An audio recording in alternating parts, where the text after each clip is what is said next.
জানানো অনুযায়ী ঝিনাইদহ শহরের পাশে যে 5টি পাম্পে কিন্তু আজ সকাল 8টা থেকে তেল দেওয়ার কথা ছিল এবং তেল দেওয়া 8টা থেকে শুরু হয়েছে। আর এই তেল দেওয়াকে কেন্দ্র করেই কিন্তু দীর্ঘ লাইনের একটি সারি, প্রত্যেকটা যে পাম্পগুলোতে তেল দেওয়া হচ্ছে সেই পাম্পগুলোতে কিন্তু দীর্ঘ লাইনে দাঁড়িয়ে রয়েছে গ্রাহকরা, যারা তেল ক্রয় করতেছেন। শুধু তো আমি এখন দাঁড়িয়ে রয়েছি কিন্তু যে ঝিনাইদহ ও বিসিক এলাকায়, এখানে যে পেট্রোল পাম্প আছে সেখানে। তো আমি যদি আপনাকে একটু দেখানোর চেষ্টা করি যে আসলে কত বড় একটি দীর্ঘ লাইন, প্রায় প্রায় 1-1.5 কিলোমিটার ধরে কিন্তু এই লাইন রয়েছে। তো আমরা যদি আপনাকে এই শাড়িটা দেখানোর জন্য একটু চেষ্টা করব যে আসলে এখানে যারা গ্রাহকরা রয়েছে, তারা কিন্তু অভিযোগ করে বলছেন যে তারা এই দীর্ঘ প্রচণ্ড রোদের মধ্যে দীর্ঘ লাইনে দাঁড়িয়ে থেকেও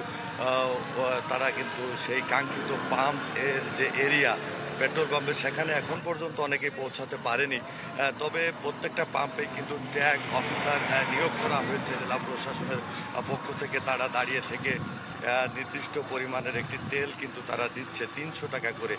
তো আসলে এই তেলের যে ভোগান্তি, এই ভোগান্তির কারণে কিন্তু তারা যে সমস্যার কথা বলছেন, যে অনেকে যারা মার্কেটিংয়ে চাকরি করেন তারাও কিন্তু সঠিক সময় কর্মস্থলে যেতে পারছেন না। তো আসলে দেখতেই পাচ্ছেন যে প্রচণ্ড বড় একটি লাইন, ব্যাপক বড় একটি লাইন। এখানে অনেকে আছে এই প্রচণ্ড রোদে, কেউ ছাতা মাথায় দিয়ে দাঁড়িয়ে রয়েছে। তো আসলে এই তেলের যে সমস্যা বা এই যে সমস্যা, এটি যে কতদিনের সমাধান হবে সেটি কিন্তু আসলে নিশ্চিত করে বলা যাচ্ছে না।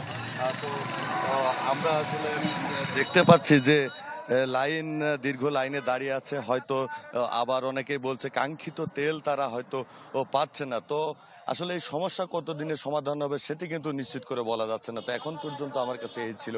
জয়ী। সাদ্দাম হোসেন, ধন্যবাদ আপনাকে। নগদ নিয়ে এলো হার না মানা হার অফার। সর্বনিম্ন 10,000 টাকা রেমিটেন্স নগদে পাঠালে থাকছে স্বর্ণের হার জেতার সুযোগ।